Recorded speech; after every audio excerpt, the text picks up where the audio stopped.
All right, good evening, everybody, and welcome to A Conversation That Heals. Tonight we have a special guest author, Mr. Fredrick Bussey, and tonight we're going to begin the first part of our conversation about daddy issues. I'm going to allow Mr. Bussey to introduce himself before we get into our conversation, but first, let's do this. Let's open up with prayer, and thereafter we're going to ask Mr. Bussey to introduce himself. Okay, feedback. Okay, that was feedback. My apologies. So let's open up with prayer. Father, thank you for this opportunity. Thank you for this day. Thank you for the gift of life.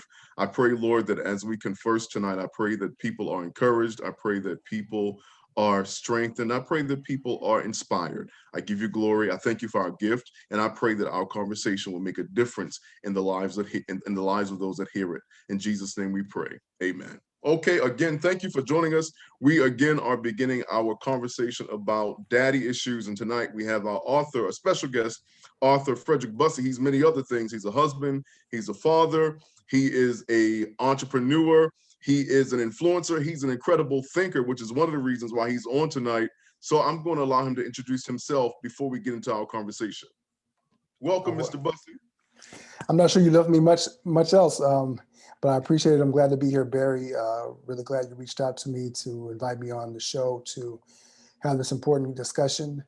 I am a business and executive leadership coach, also an investor that inquires businesses. I'm a father of 3 and a husband of 1 wife, as they used to say in the church back in the day. And Right. just passionate about helping people to live their best lives, to discover the best version of themselves. And that's why I'm here tonight, hopefully to be able to inspire, empower, and inform in whatever way we can, right? Awesome. I appreciate you being with us tonight. So let's dive right into the conversation. So the reason this conversation originated is because of a virtual conversation that we had about daddy issues. So Right. I want to start there. How do you define daddy issues? Well, typically it's been something that's been defined as something that you would say that the bad girls had. She had bad daddy issues, right? But what we know is that daddy issues is what results from a poor, damaged, or missing relationship with your father, and how that impacts you, how that causes you to act out, to retaliate or respond to different situations in your life. It frames a lot of how we think, how we perform as individuals, and it often sneaks up on us because we're not always aware that we're not aware of all the ways that our fathers influence, shape, and form us, even in their absence. So that's how I would define it. Wow. So let me ask you this. How do you think daddy issues are different now than they were 30 or 40 years ago? Oh, that's a good question. Um, it would be hard for me to say. I'm not a clinical psychologist, so to be able to do the research and engage, but I would judge by the way that there's a certain few statistics are coming about. Men are more suicidal now than they've ever been. Teenagers and children are more suicidal now than they've ever been. And I think that there cannot help but be some connection, a relation to the fact that as more and more men, especially in the Black community, are not in the home, right? As more and more individuals are growing up with damaged or battered relationships with their fathers, then it has an impact. I'm sure we'll discuss going forward. It has an impact on the way that we see ourselves and how we navigate the world. And I think it also has come about because we are starting to see a shift in the culture. Certainly, it's great that we are empowering women more, but I think that we have also kind of tilted the scale to the point where we almost we skew towards disempowering men to empower women. And when we disempower men, what we do is we empower them in all of their roles, which includes fatherhood. It includes their Wow. presence. And as we do that, if we don't see the balance of male and female, right? And I know that now we have many who don't adhere to gender binary identity and things of that nature. But I don't, because this is such a new and evolving thing, in terms of all the spectrum of gender identity. We have not yet had a full generation, a full 2 generations to really be able to look at the data and see how the splintering of identity into all these different realms actually affects how people view themselves in those who are even in just traditional roles, right? And so certainly I'm not against people being able to express themselves. Certainly we want people to feel like whole individuals. But from a certain standpoint, because it's so new, we're in our uncharted territory, right? We've only ever known really for centuries men and women, right, as the primary roles. And if we look at so much of society, it's really based on those things, right? Right. The nuclear family, even traditional family models, there is a balance, a yin and a yang. All these spiritual practices, all of these things that we talk about, they are based on balance. There is right and left, right? There is up and Right. down. There is north and south, east and west. There is this binary thing exists, night and day, right? So when you start having all of these shades of identity, and then you have an absence of a traditional identity, which is increasingly being told, well, that doesn't matter as much, or it's just not present. Oh, You start to see a whole lot of things that start to come into play. So I'm not here advocating for or against anyone. What I am saying is that we do have to take a real hard look at what it means to be a man, wow. because in empowering everyone to be whoever they want to be, we have also started to shift away that power and that identity from men itself. And so I think that definitely plays Wow. into having father issues, right? Wow. You may not be a clinical psychologist, but you did a great job of breaking that down, sir. So let me ask this question. What you presented and what you shared was loaded, and I echo those sentiments. Things are not black and white anymore. I believe that principles never change, and I believe we have to adhere to principles. But our world is changing, and to act like it's not changing is really, I think, it's ignorant. I think we Right. do ourselves a gross injustice to act like it's not changing. So Right. that's a whole nother subject. Mhm. That probably would take weeks to unpack. So Indeed. let me ask you this question: Why is the subject of daddy issues? Why is it interesting to you? Why are you interested in that particular topic, or this subject, I should say? For a number of reasons. Personally, I think it evolved because of my interest in relationships, period. Hmm. Um, so growing up, my father was in the home, but my dating history was one that it wasn't sketchy or necessarily bad, but I grew up very insecure in terms of my relationship with women, understanding who I was as a young man, how I was going to be able to navigate, and a lot of guys do. Absolutely. We revere women. We're fascinated by them. We're terrified by them, by their beauty, by their allure, by their femininity, and as such. Uh, we want to put them on a pedestal, and at the same time we don't know how ourselves to stand equal to them, to be worthy enough of them, right? And so I went around and around in many different relationships, and dating, breaking up, hanging on too long, jumping right into the next thing, until I finally learned to take a pause and just kind of look at the whole scenario. And that began a period of my life, probably from about 26 up until the time probably just before I got married, where I was really examining what it means to be a man, to be a woman, to be in a relationship with one another, to communicate and relate to one another. And interestingly enough, a lot of the things that I learned about relationships, I had actually read when I was much younger. Looking at my father's library, he was a minister, so he had a full library of books. And Okay. so there was Okay. a lot of stuff that I read and learned and started to understand early on. And I would apply in relationships. But it wasn't that it was out of context, but you cannot be a psychologist to your dating partner or to your wife, right? You have to Right. understand it without trying to implement it as though you are a psychologist. So the things that I learned when I was younger that I had to readjust and understand, and also had to understand the shift that was happening in our culture at the same time. I was growing up in an age when Oprah was coming, into prominence. And so she was shifting for the culture in a lot of ways, the conversations that we were having around men and women and what it meant to be a woman, strong Black woman, and what these women expected of us as men, right? So you're coming up trying to be one way, and there's all these different filters that you are trying to work through to assert yourself, right? So you're being seen as they see you, but also trying to understand who you really are and how you want to show up in the world. So it's a long-winded answer to scream daddy issues, but identity really, when it comes down to it, has so much to do with how we are programmed and imprinted on by our parents, right? Whether they are there or not. And then so many of those issues that we deal with in our parents come from their relationships with theirs, right? And so it creates a lineage of issues or legacy of love or misunderstanding, uh, familial patterns of dealing with things that just get passed down generation to generation. And so we talk a lot about generational curses, but some of those curses are ones that we have inflicted upon ourselves. And some of those things are things that we just have not been informed about. It's generational ignorance, if you will. Got it.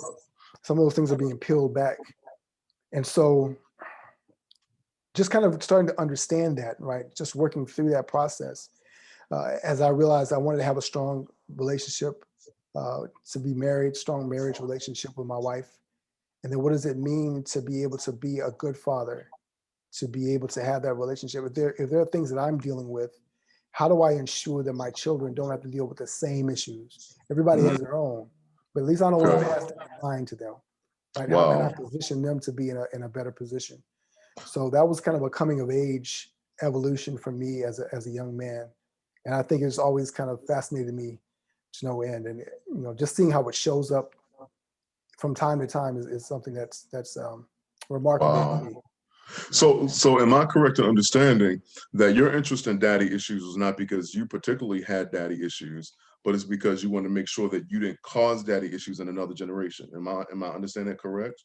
So that's not exactly true. I had my own issues with my own father, right? Okay. Um, it was so my father was there. He was present, and I actually wrote a post about this for his birthday a couple of months ago, and I was talking about the fact that we had some tumultuous times, as many fathers and their sons do, right? There is a iron sharpens iron relationship with many fathers, Absolutely. right? And so that's a tough thing. But I the way that we dealt and interacted or didn't interact had a profound impact on me in many ways. And so I was determined that I wanted to have a different relationship with my children growing up as they grew up. So yeah, I think that forms a real foundation for my interest in it. For my work with men, with clients, both male and female, even in the business sector, having an understanding of how that is so formational for us as people, right? And I think that's something that's really intrigued me for a long time. I'm actually working on my second master's in an MBA, and one of the classes I took the semester or two ago was organizational behavior, and they were talking about how now companies they're still interested in IQ, but they're taking a greater interest in EQ because they understand how emotional intelligence and relational, or should I say interpersonal skills strengthen the business environment. So let me ask you this question. Your father, was he a pastor or just a minister? He was a pastor. He was a pastor. So did you feel, because I know there are some pastors' children who have felt like traditionally that the church took so much of their parents' time that they felt slighted. Did you ever deal with that? So I didn't feel personally, I always understood it. Good. If that makes sense. I know that it had an impact on our family. Absolutely. Okay. The church is a jealous mistress. Wow. It Say that again. The church is a jealous mistress, right? Not God, but the church. Ministry is it's fraught with rewards and dangers, right? And so I would always say I would look at guys who graduated from my alma mater who were theology students, and I would say, man, I understand more about what they're getting into than they do. I'm not, Right. I just could see how unprepared they were, and I felt bad for them. I still feel bad for many of them, and I'm Wow. seeing the effects of it happen because many younger pastors and ministers that I know have started to they've moved away from ministry. They've gone into other things. They've become disillusioned, or Wow. they've just gotten battered. I mean, there's a lot of burnout that happens in ministry, and not all the burnout results in them leaving the ministry. Sometimes they're just burned out in ministry for years. And so we start to see the effects because, churches and ministries suffer and things of that nature. So to your point about organizational psychology, I'll answer it that way. And then if you want to dive further, then go ahead.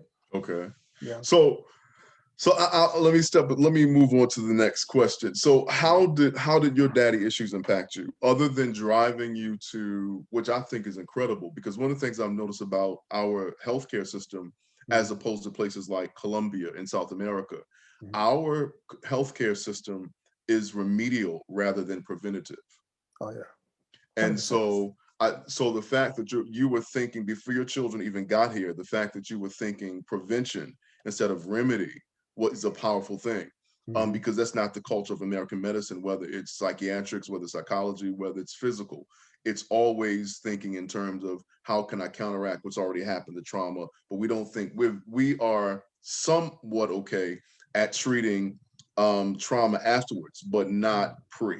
So I think what you did is powerful. But other than wanting to prepare for your children, how did your daddy issues impact your life?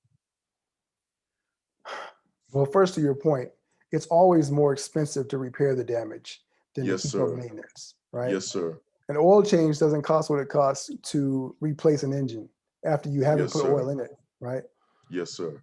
So I think in some ways I was blessed because the way that I was raised, my love for reading actually worked in my favor to be able to read so many things that kind of gave me that preventative perspective. Because otherwise, I mean, I made a ton of mistakes, growing up, dating and things of that nature, that I had to go back and retroactively repair in terms of my mindset. But thank God I didn't get pregnant before marriage, right? I didn't get into abusive situations. Certainly, there were emotionally damaging things that I had to kind of navigate through and process and do some work, some inner work within myself to be able to understand that. Mhm. But from the standpoint of having to do repair, damage, true damage, thank God that wasn't my story. And I think for me, the thing that I had to begin to look at as I began to examine how those things affected me, those relationships, I really had to look at what it meant not to have that father there. One of the things I think that it did was it did rob me of time. There were certain things that I was really looking for direction in, and I was trying to find solace in relationships, solace in success in the music industry and a career. I was lost in a lot of ways and not really having that being able to confide in my father because of the distance between us, right, was challenging, right? And I don't blame him for that because I understand now that in many ways his upbringing and his situation, which was far worse, far Right. more negative than mine, what it didn't equip him with the tools to be able to do that, right? So we Right. weren't he although it's funny because I used to watch the Cosby Show, and Cliff Huxtable at that time, he reminded me a lot of my father, just the way that he was. He could be funny, he could be witty, he could be harsh. It just the way that he was, his demeanor reminded me a lot of my father. But we did not have that relationship. I was not Theo and he wasn't Heathcliff, right? Wow. And so that missing piece was something that was what would always kind of haunt me in a way. Um, and I think that when you have to start navigating that as a young man, because of the way that we are imprinted, we as men, we get our self-esteem from our mothers, but we get our identity from our fathers. Yes, sir. And when we don't know, when we don't have that close relationship, there are many unanswered questions, right? And it's not until later, as we get older, we start to see ourselves repeating things that we have seen in our fathers, that we begin to kind of understand. The other thing is that your father is always, 20, 30, 40 years ahead of you. So you're able to see he has the benefit of experience and hindsight. And so you've been able to kind of see where he was, and he can see where he was, where you are, and he can. So there's that two-edged sword, I guess, if you will, of being able to slice through confusion and to get more clarity on the steps you should take. We as men are always looking for ways to be able to figure out the next step. And even if you can't figure it out, if you knew that if you watched your father navigate through it, it gives you the confidence that you have the same DNA to be able to figure it out. So I did have that benefit of having seen him there. And I always give my father credit because he was there, right? He went to work, he came home, he gave us an example of a man who was dedicated, passionate about his work. He was committed to what he did. He was a man of integrity. He kept his word. He was who he said he would be, and he was still flawed, but he was human. Absolutely. And so I understanding that I'm able to work through some things because I understand this is I can take the best parts and leave the rest, if you will. Right. I get that. So let me ask, you were born, were you born in the 70s or early 80s? When were you born? 70s. 70s. Okay. 70s, So yeah. you It sounds are so easy to say. right. So you are a Gen X, like Yeah. myself. Right. Okay.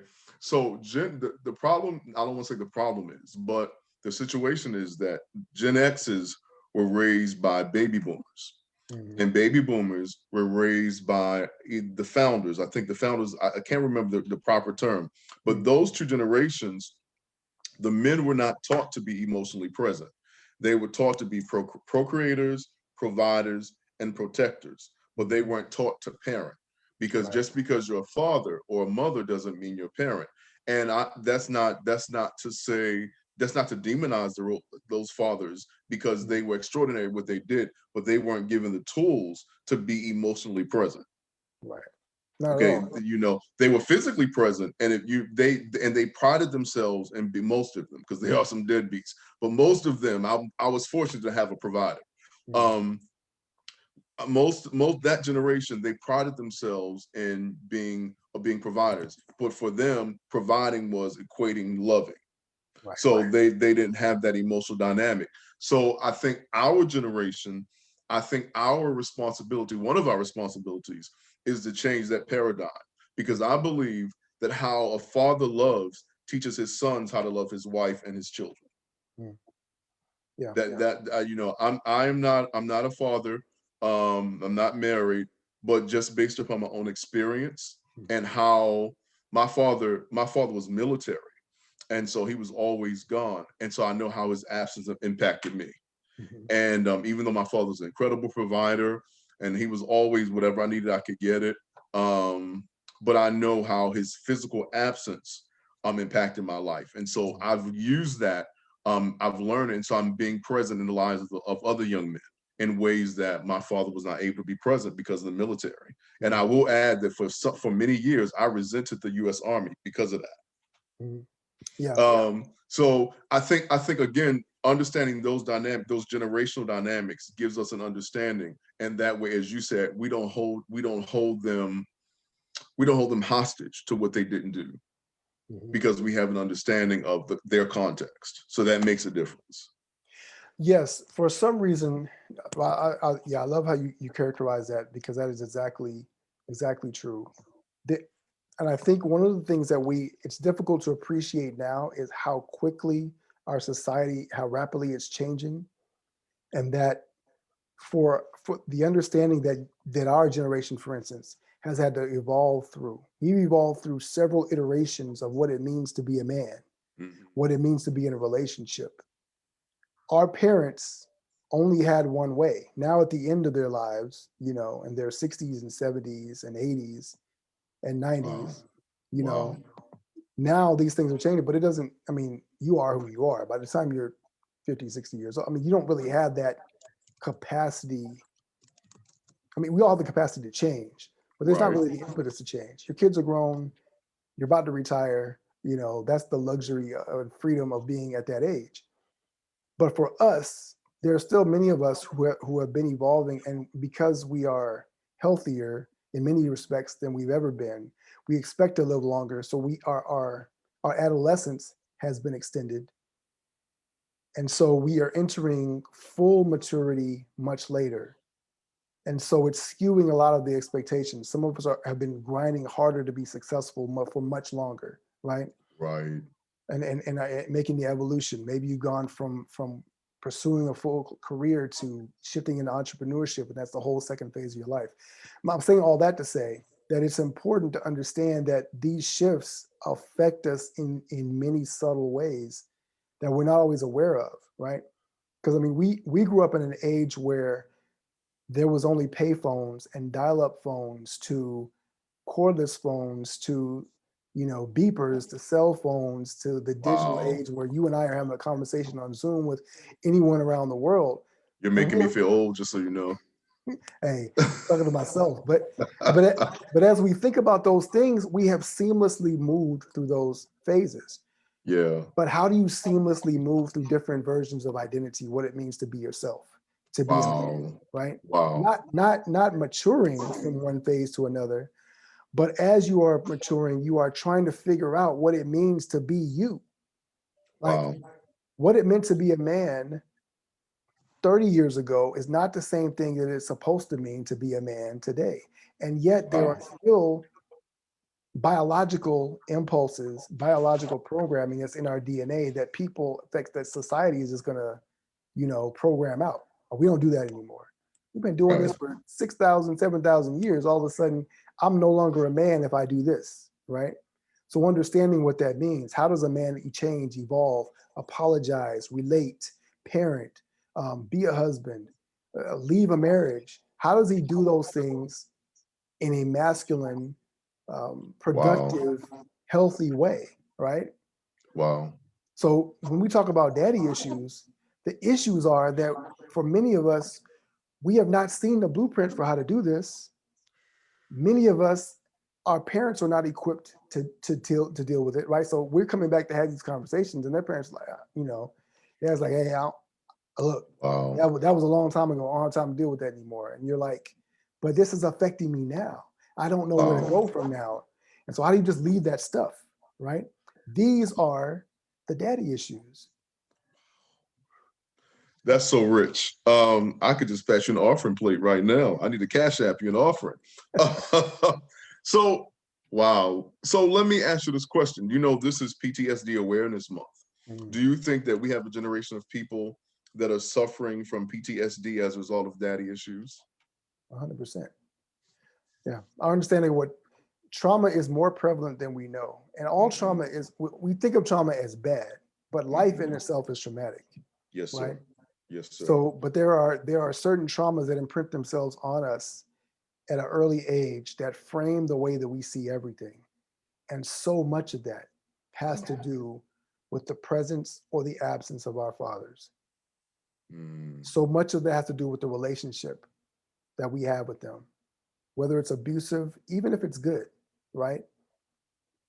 Because we are, from the time you're born till about age 5, you are in, what is it? I don't want to get it wrong, beta state, basically, but your brain is basically in a dream state. So that all the things that you remember at that age, anything that you remember is basically like a dream. You Okay. remember it, but it happens to you almost on a subconscious level. That's why we're able to absorb so much information and learn so quickly. But also it frames our perspective of what the world is, right? And we carry that through every other version of ourselves in our subconscious for so many ways, right? So Mm. if you think back to when you were 4 years old and maybe you were on the playground or something like that, there is a version of you that always exists inside you that is 4 years old. So when you think back in your memory, you don't think of it as I am 50 or 40 or 30 looking back at myself when I was 4. You remember it as if you were 4, right? It takes Mm-hmm. a consciousness to be able to do that. So if your father or some relate or some memory that happened to you when you were in childhood had a deeply traumatic effect on you, even as you think about it now, you are still reliving it as if you were then, as if you were a child, because that child is still present in you in some ways. We have different versions of ourselves, right? Clearly, I don't suck my thumb anymore. I don't crawl on the floor anymore. I evolved to different things. But within me, it's still that child that still remembers things in a certain way. And even that understanding, man, it's almost emotional. Even in that understanding, it's hard to break free of that version, because Wow. there will always be a version of you as a child looking up at your father and your mother. There will always be a version of you questioning and remembering whether they told you everything was going to be okay, or if they imprinted on you that you got to figure it out for yourself. These are the daddy issues. Wow. You playing hardball tonight, sir. I don't even know. Wow, this is heavy, but I think these conversations are necessary because I'm sure there are people, hundreds of, I would say thousands of other Black men in their 30s and 40s who don't have the language to locate where they are. But once they hear it, they can say, that's me. So I think it's important that we have these conversations, but also I think as we have these conversations do two things simultaneously. They heal us, but they also heal those who will hear it and adhere to the principles. So I think this is really, really good. So let me ask you, how do your daddy issues inform the way that you father? Mm.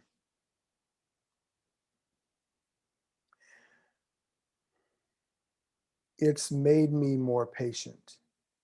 Mm, One thing I think that God was able to do was impress early on when my oldest was born. I have three, 9, 5, and 3. And early on when my oldest was born, there will be many situations where, and I'm sure many parents can relate to this, where something would happen with my child and God would say, this is how you are towards me, right?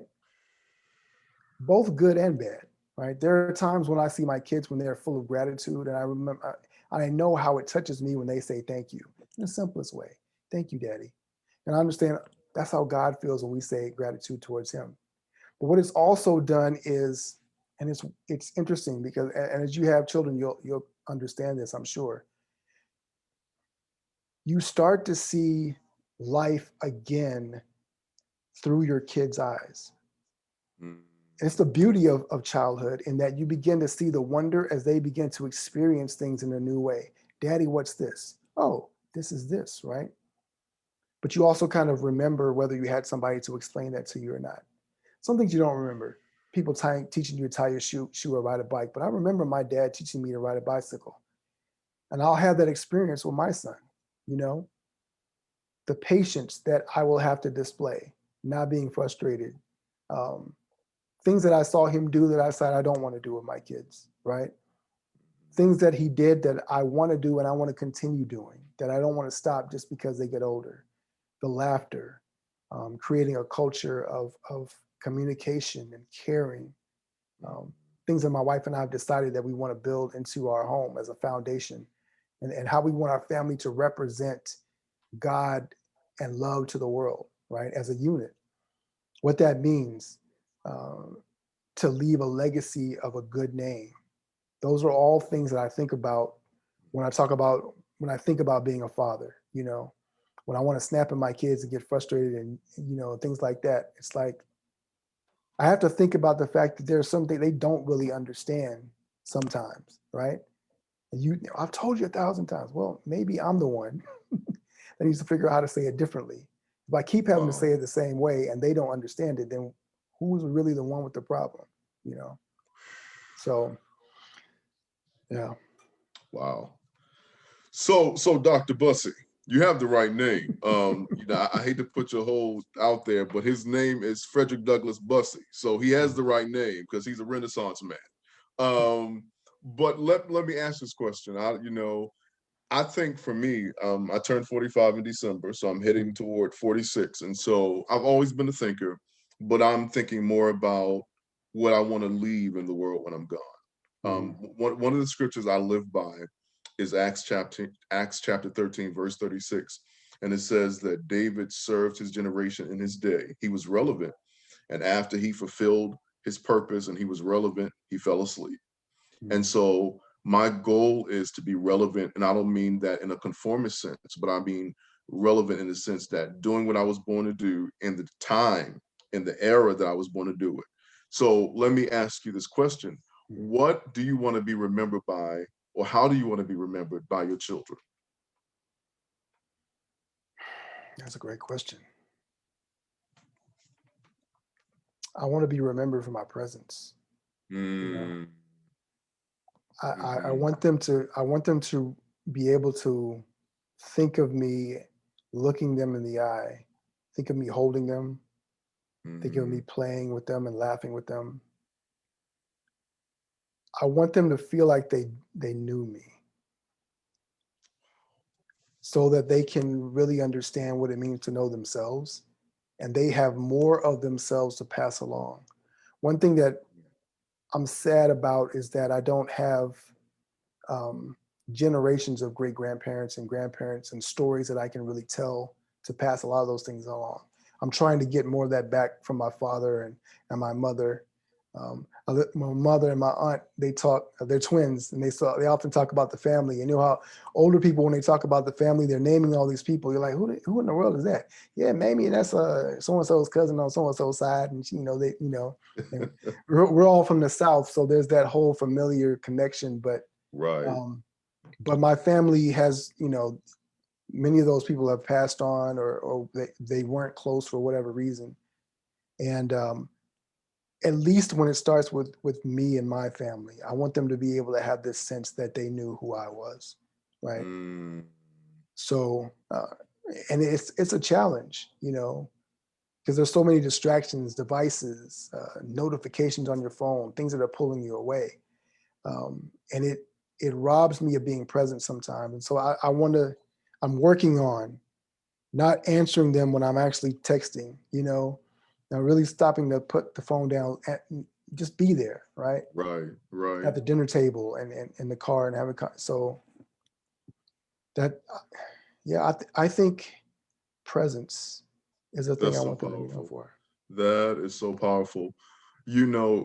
I think one of the things, and I've had this conversation maybe 5 or 6 times, but one of the things that I take away from the inauguration was that Joe Biden was able to have the Bible of his great great grandfather present, which means that there is a story and a legacy that's been passed down.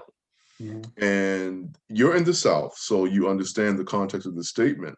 Is that, and let me just say this. I just had this insight. It's not really insight, but I just really hadn't thought about it.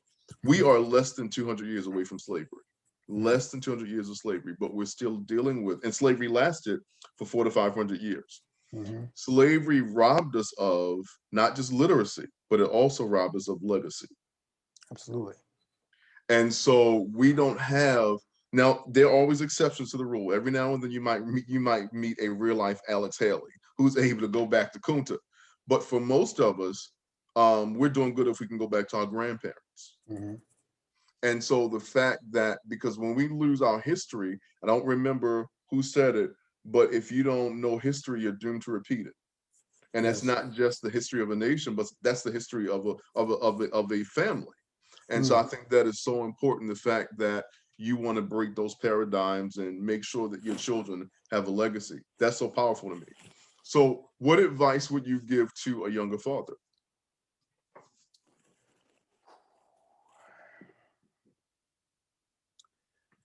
I would say take your time. Being a parent is not what we always think it is. It's not fixing everything. It's not solving everything. I really believe that the biggest role that we play in our kids' lives is to be able to help them just be a safe space for them to discover their own power in the world, right? For them to be able to discover their own relationship with God, to be able to discover the God, the divinity within them, and how they can deploy, express that into the world, right? Mm-hmm. So a lot of times we think of parenting as the guardrails, the do nots, all the things like that. And I really try and look at it as exposing all the possibilities. And that doesn't mean that I have to know all the answers. It simply means that I don't get in the way of imagination, you know? Wow. Wow. So my son, for instance, he is all things dinosaurs and wildcats and animals, right? Okay. And so for the past year and a half, 2 years, he pretends to be animals all the time, you know? So he's running around like a lion and he's you know, he's it's all imagination, you know, he's playing. And so sometimes, yeah, you're like, boy, would you just stand up and walk? But I understand, you know, if I'm downstairs, he's galloping upstairs. It literally sounds like a herd of elephants up there. But that's a place where he can be, because he's only going to be a child, right? At some point, you're Right. going to have to walk up, and people are going to have these expectations of who you are, and you're Mm-hmm. going to have the audacity to look people in the eye and say, "But I am who I am, and there's nothing wrong with that," right? And your imagination is something that's something that creativity is something that I do never want to be responsible for robbing them of that. You know, Yeah. Yeah. I talk about it in my book. There's a story about George Land, who's a scientist who was hired by NASA to help them to create the framework for hiring scientists. Because if you're going to build something like the space program, you need scientists who can think outside the box, and scientists have this sort of parameters even for doing experiments, right? So they needed people who could be truly creative. And George Land had studied children from the time that they were very young. So about 18 months all the way up until they were young adults, he would periodically test them. And so he would test them for their level of creativity. So when he first tested them, they tested at about 98% genius level creativity. But Mm. every few years he would test them, that number would drastically reduce to the point where when they were young adults, they were testing out at around 2 or 3% genius level creativity. We beat the creativity out of our children. We tell them all the ways that life is supposed to be, and then they get out there and they figure out it's not that way at all. And they have no resources for being able to reimagine their lives, to reimagine the next step. And so you see so many people that just do the same thing. They go back to school to get another degree. They quit jobs and they're switching out all the time. They're starting 10, 12, 15 businesses, or they are getting into destructive relationships or addictions to medicate the fact that they don't know which way to go. And creativity is the truest expression of who we are. It's the truest expression of our divine identity. But if we Wow. have it out of us, right? And so when we see certain people that are artists, that are quote unquote creatives, those are the ones who had the courage to maintain as much of their creativity as they possibly could. So when I say I don't want to rob my children of that, I don't want to rob them of their capacity to be able to reinvent the next version of themselves, the greater version of Mm. themselves that is already inside of who they are. So if that was to give any advice to a young father, it would be their play partner. Help them to be able to imagine, right? Because so often as our role as men is like, we're the stern one. We're like, look here, boy, no, Right. Right. sit up straight and Wow. so yeah, just imagination is the key, and just be patient. Just it's gonna Wow. happen. Most of the things that we're afraid of happening for our kids never will. And there's gonna be some things that happen to you and to them that you'll never be prepared for. Enjoy the ride. Just enjoy That's the so ride. powerful. That is so powerful. Two things. This is something I probably over the past few years I've thought about. Just the link between imagination and faith. So when we allow ourselves to imagine, because really that's what faith is. We're Mhm. imagining the possibilities of what could be.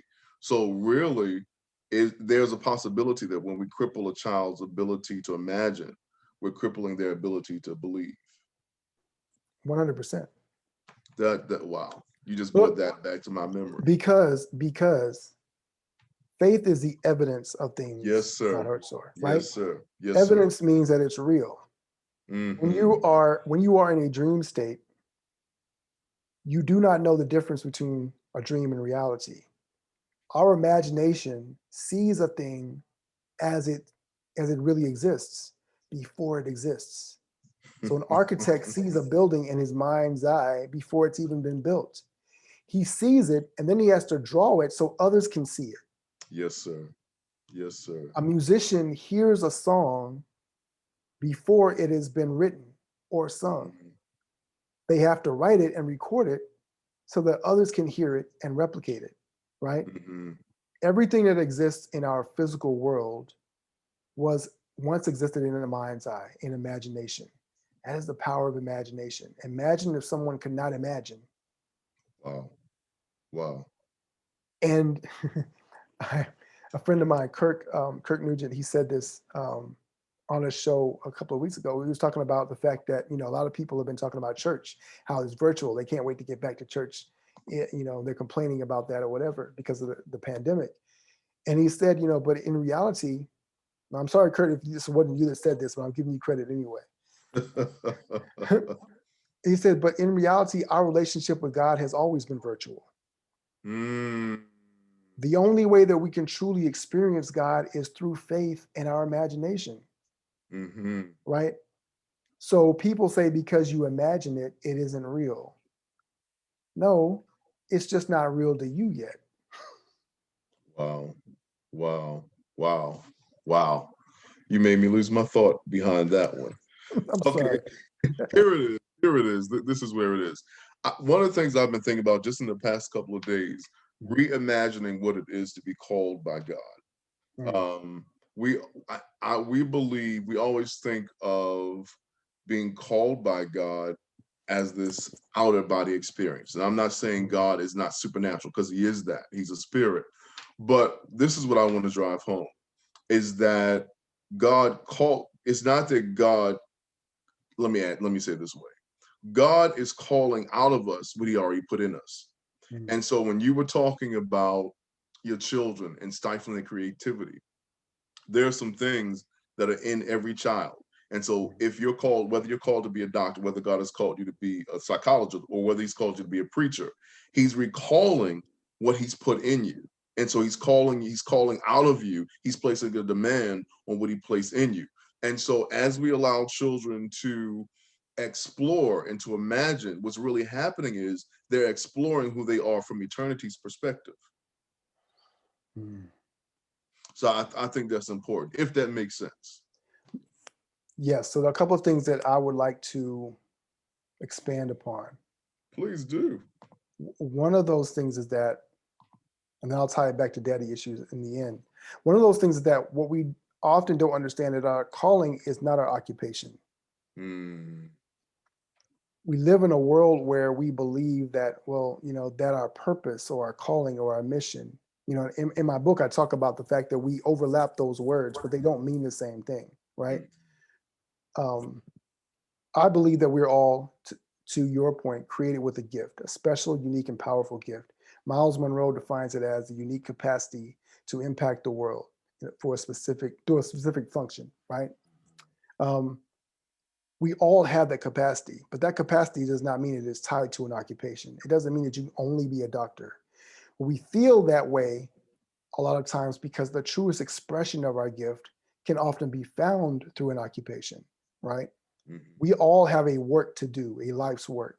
And so there are forms of that work that are most suited to us based on who we are, talents, skills, abilities, and our perspective in the world. There are things that will call out to you, and then they may change, right? But that ability to understand that is so important. You said how God calls, the calling is God calling out what he put into us. Yes, here's where the Father is important. Because mm, especially for young men, because of mhm, who we identify with our fathers, the ability for your father to look at you and say, there's more in you than that. And this is something that is really unique with men in that mothers parent differently than men do. Women lead differently than men do. And mhm, when it comes to organizations, one of the things that is misunderstood is that for a woman to be taken seriously, she has to behave like a man does. So mothers are often tougher, right? I could think back to the times when my mother would have to, she would have to flex when my father wasn't gone, right? She feels that need to physically be more dominant. Yes, sir. But if your mother is always there and she's always in that space, you cannot imprint yourself on your mother, right? I wouldn't. So you may behave like her, but that is not your identity, which means that I'm behaving like someone who I am not like. So how can, and this is not a knock towards mothers. No, you're good. But many single mothers know that it's difficult. Like, I can't raise a boy. Like, you can't make a man into a man.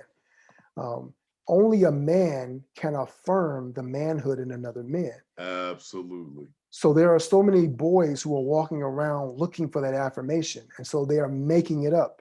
They're looking for it from their peers, but they're not sure, right? So let me be more macho. Let me be more violent. Let me be more whatever. I'll be even funnier. I'll be more crass. I'll be whatever it is. I'll be more successful. And then you get those things. And there is no there there. There's no finish line because there's no one to affirm that identity for those things that don't matter. Those things that don't make you a man can never affirm you. They can never be affirmed by another man. And that's why I'm 100% with you when it comes to mentoring young men and pouring into them so that they can see, because they need someone to cross them over into manhood. We used to have those rituals in Africa, right? When you talked about the things that we lost in slavery, there are rites of passage that do not happen now. Boys do not know when they become a man. Is it when my voice drops? Is it when I get hair on my pubics? Is it when I start making money for myself, when I move out of my parents' house? When do I become a man? When do I know? And the only way you really know is when your father looks at you and says, "You're a man now." Wow. And if your father is not there, when do you become there are 50 and 60-year-old men who have never had anyone affirm to them that they are a man. Wow. I want to say, wow. The function of a father is fivefold. I said four earlier, and that is provider, protector, procreate. We actually procreated first, provider, protector, parenting, and then priest.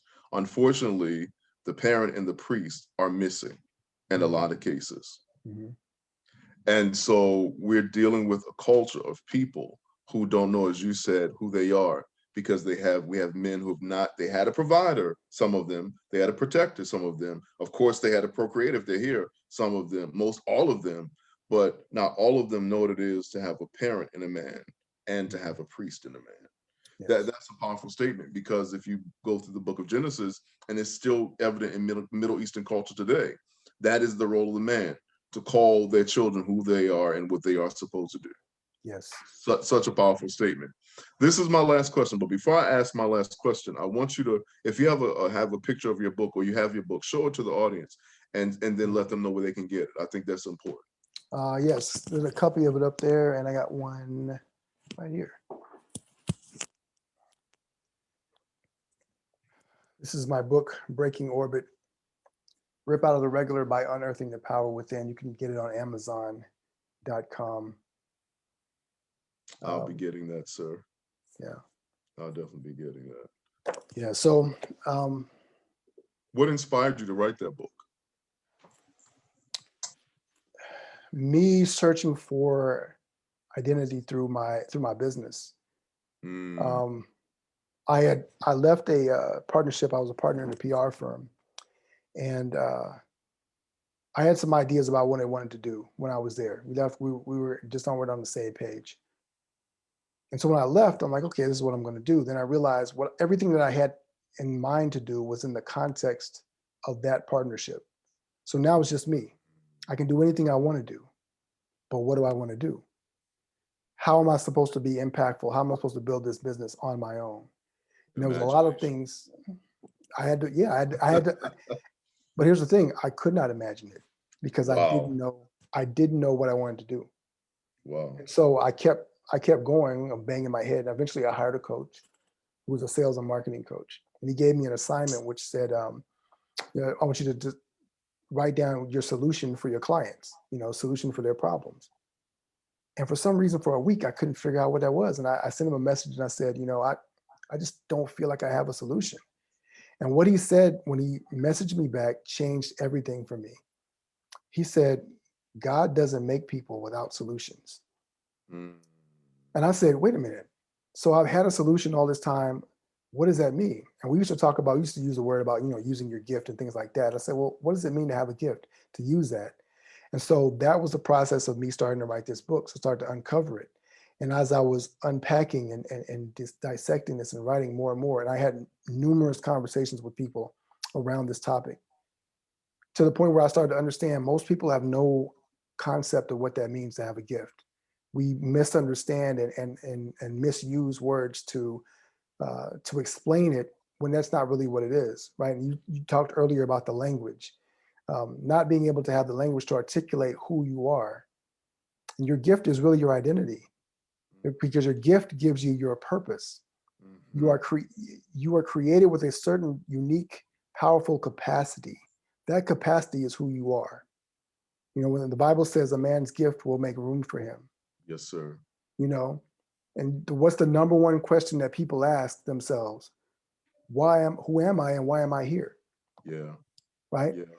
Well, if your gift tells you who you are, it tells you why you're here. That is your purpose. Everything in the world, in the universe, has a purpose. Yes, sir.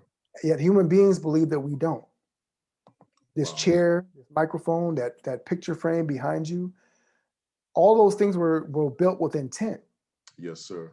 But human beings believe that we have to find it or create it on our own. And so that, in a nutshell, that was the point of the book, to help to define what a gift is, to help people to understand why it's so powerful, how to discover it, and then talk about all the different ways that we can deploy that through creativity, through leadership, even through religion, education, to help people to be able to reframe this paradigm of identity.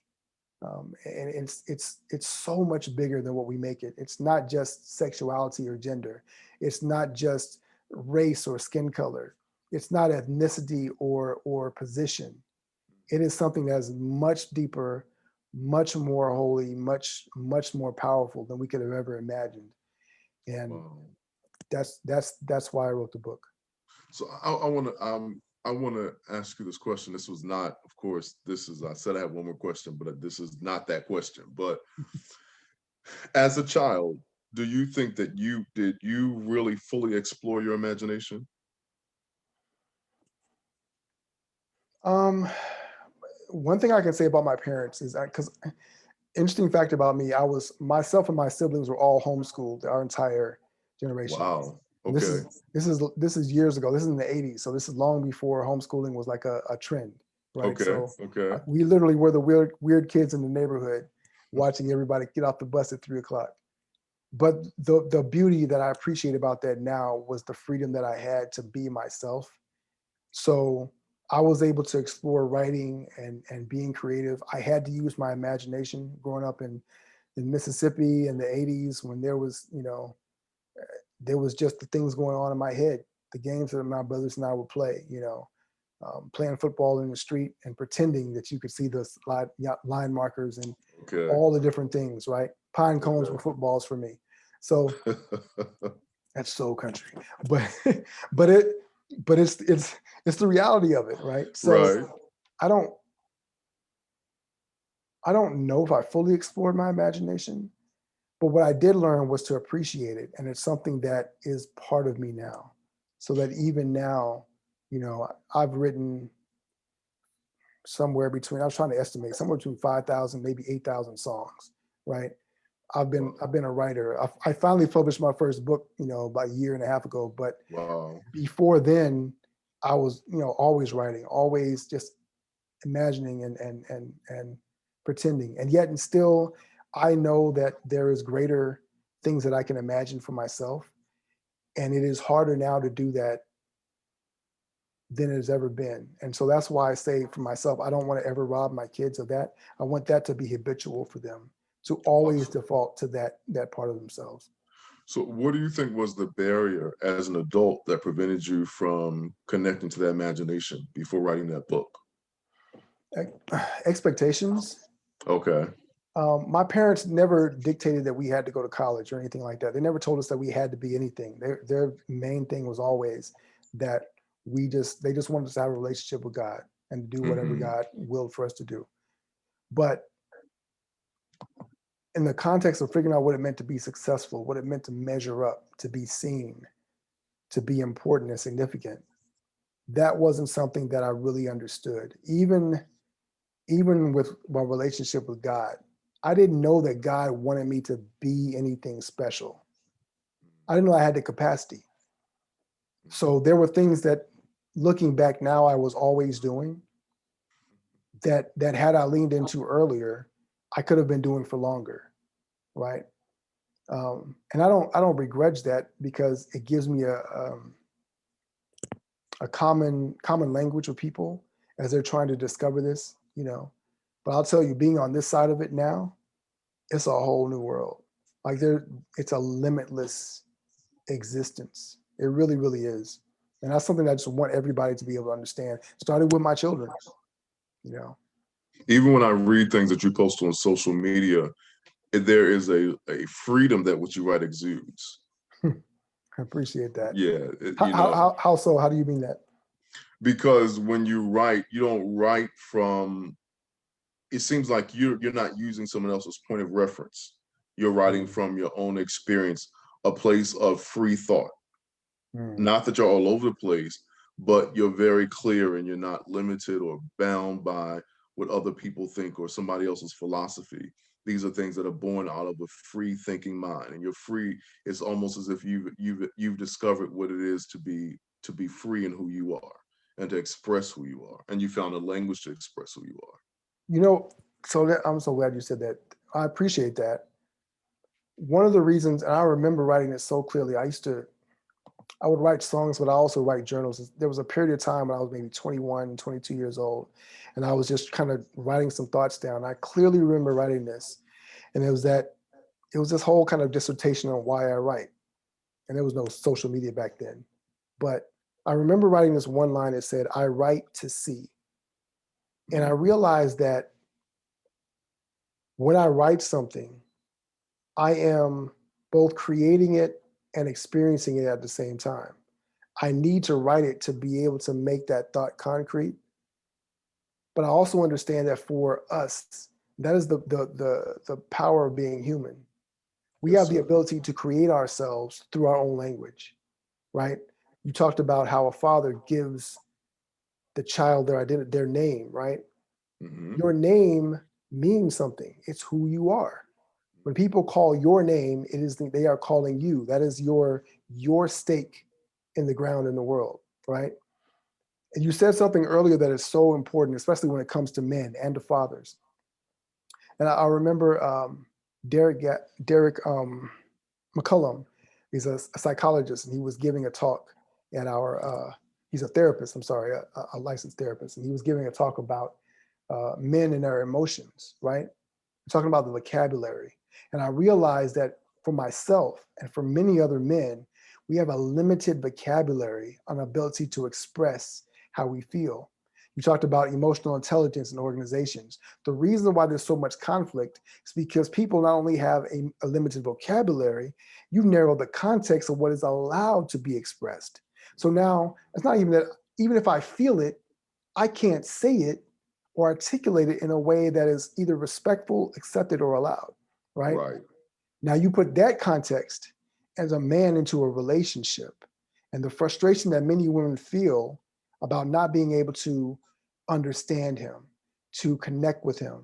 It's because he doesn't have the language all the time to even connect with himself. Right. I'm Right. feeling a thing, but I can't tell you what I'm feeling. I cannot articulate it. And so this is why, for me, understanding relationships and everything was so important.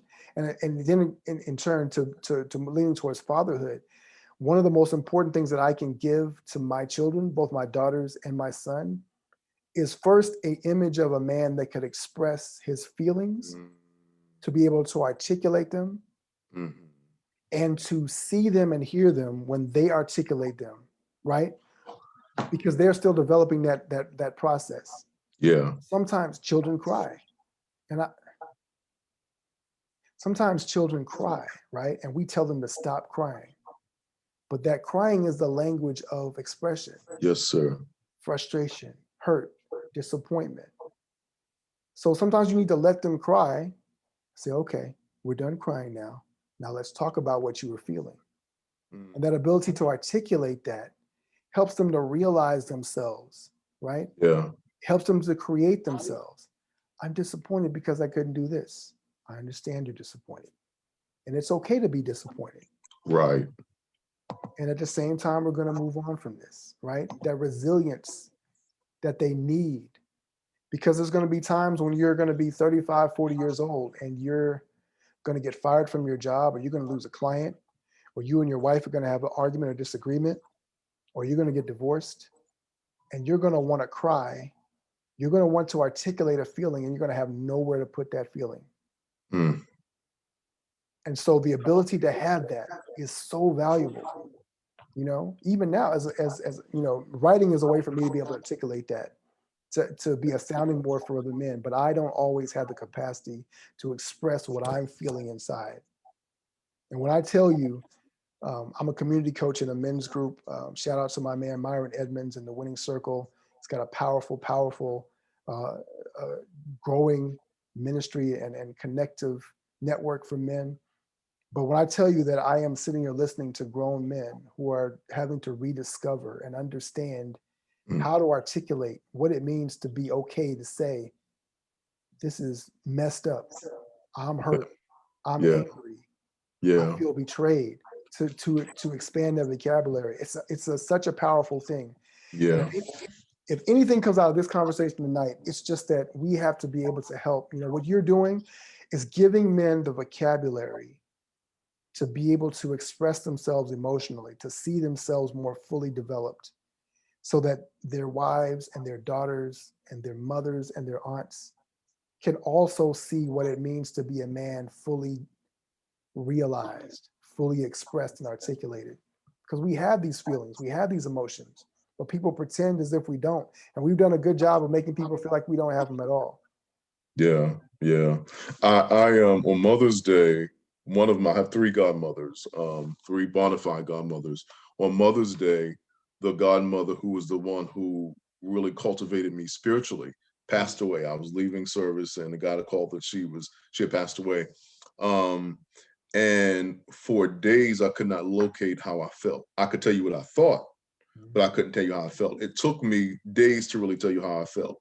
And so I think it's important. I think we need to normalize men, or giving the space for men to say, this is how I feel, and not feel like, they're on, without them being made to feel like they're less than a man or their masculinity is compromised. They need to know this is a safe place to say, this is how I feel.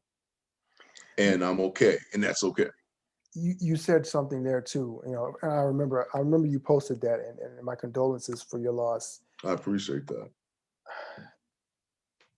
There is a way that men behave, and we have to learn how to navigate this. It's a tightrope sometimes. It's a Yeah. balancing act, because our natural inclination when we don't know what we feel is to withdraw. Mm, And sometimes we need that space to be able to process what we're feeling, to be able to express it. And for many women in our lives, it can be scary because, like, well, you can just talk about it, you can let it out, and you're like, I'm good. You know, sometimes we feel like, oh, I'm actually good, but you yeah. really haven't had the time to internalize that, because to be a man means to have this exterior, to be this sort of a warrior in a way, to detach yourself from emotions, to navigate through, you know, especially as a Black man, you know, especially through all the things that we are dealing with. So it's almost to the point where we can fool ourselves and say, you know, it's whatever, right? But there's, you know, to James Baldwin's point, you know, to be Black in America means to be in a rage all the time. To be a Black man in America means to never be able to express that rage. Wow. That's an ugly truth. And the sad part about it is that the only way we've been able to articulate that rage for many of us is on our women and on our children. so much so that their only Wow. experience with manhood is anger and pain, because that's all we can articulate to them. And so we have generations of people who have daddy issues. Full circle. We have generations of Wow. people. Yeah. Wow. Wow. Okay, this is legitimately my last question. I promise. This is my last question. I got What you. would you say? What would you say to another man who's grappling with his daddy issues? Well, first of all, therapy is not a bad word. Yes, sir. You Yes, need to sir. be able to have these conversations. And you're not always aware that you're having daddy issues. You need to understand what those things are. When you are struggling to maintain solid relationships with a woman, whether it's through marriage or you're serially dating, when you find yourself being able to unable to maintain discipline in certain areas of your life, whether it's financially, whether it's drinking. We look at addictions as the thing to overcome. The addictions are the symptoms, right? It is actually a natural thing for our bodies and our mind to seek out a way to medicate ourselves against the pain that we're feeling.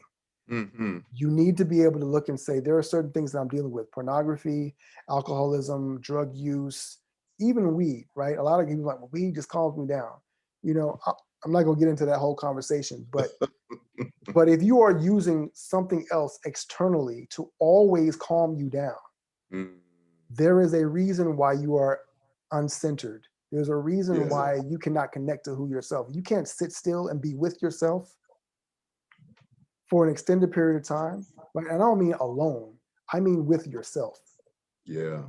There's a difference. Yeah. So we need to look at what those symptoms are. But if also look back and realize, is it possible for me to pick up the phone and call my father and have a real conversation? If not, you likely have daddy issues. And if you're not having a conversation with someone who is equipped to help you navigate through that process, to talk about what it means, you need to be having that conversation. You need to seek out a therapist.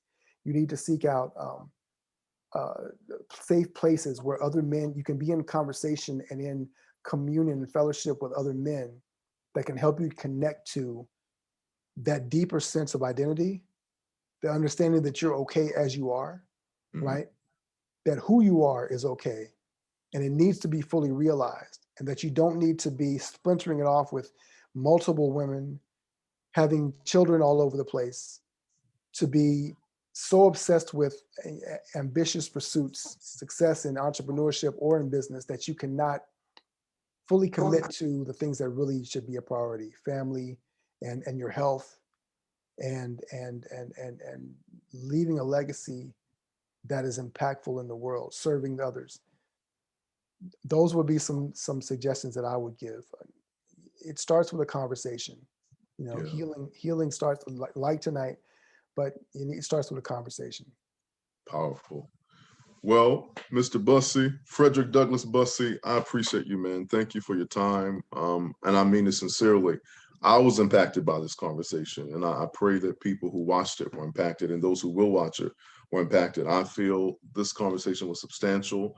It was life-changing. I believe it's impactful, and I believe it's a conversation that needs to continue in our spheres of influence. I think this is something that we need to continue to talk about. So thank you for sharing your story. Thank you for sharing your time, and thank you for sharing your wisdom. Greatly appreciated. So I'm going to ask you, to pray as you would, just before we close out. Just pray as you're led to do so. Mm. Well, first, I want to thank you for allowing me to share this space with you.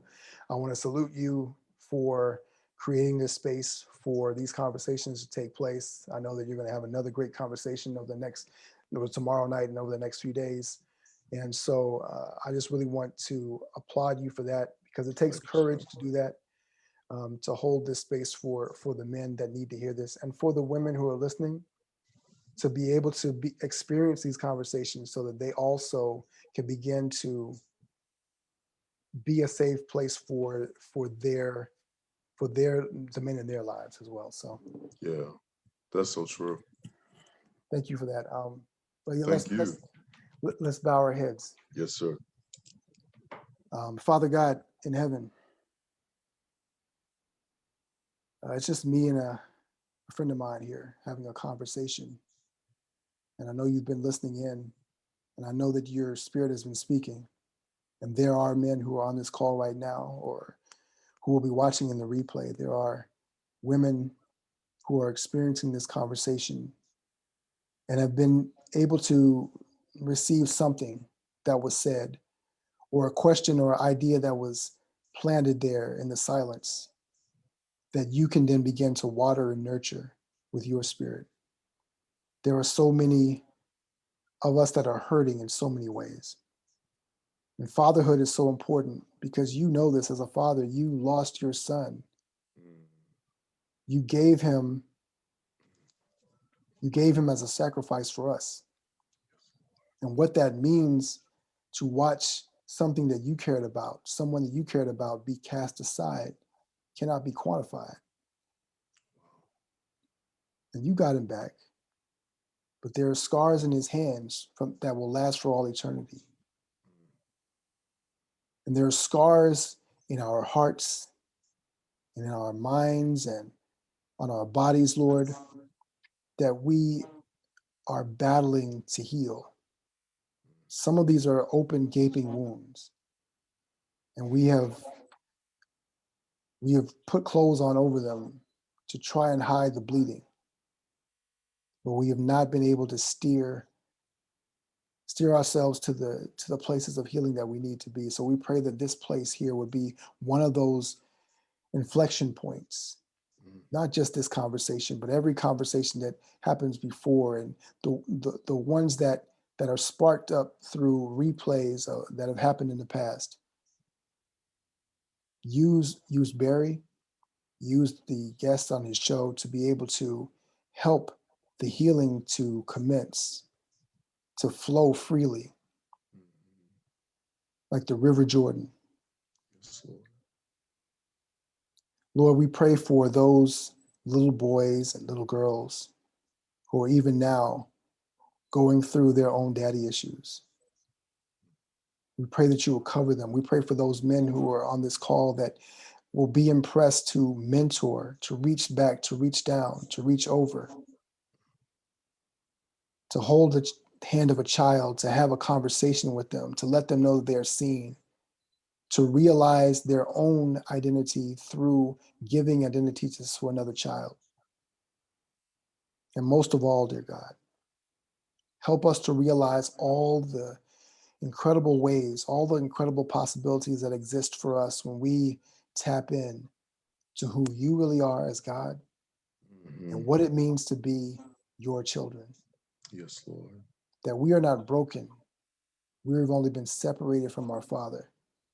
And there is nothing that you want more than to reunite us with yourself and with the true image of who you created us to be. This is our prayer, God. In Jesus' name we pray. Amen. Wow. Amen. Fredrick, thank you, man, for your time. Thank you for that powerful prayer. Thank you for your powerful insights. I think I'm changed. I'm empowered. I'm strengthened by what you shared. Thank you for your time. For all of those that watch tonight, thank you for the pleasure of your time. Tomorrow, tune in again at 8:30. We'll be continuing our conversation about daddy issues with author Tim Wortham Jr. So tune in tomorrow. But again, Fredrick Douglass Bussey, man, thank you so much. You are an awesome, awesome thinker. You're a gift to the body of Christ. You're a gift to the men, to manhood, and to men, and to the fathers. And I pray that God give you other opportunities to share your wisdom with other men because we need it. So again, for those that watch, thank you for the pleasure of your time. Tune in tomorrow, and we will see you then. Have a great evening.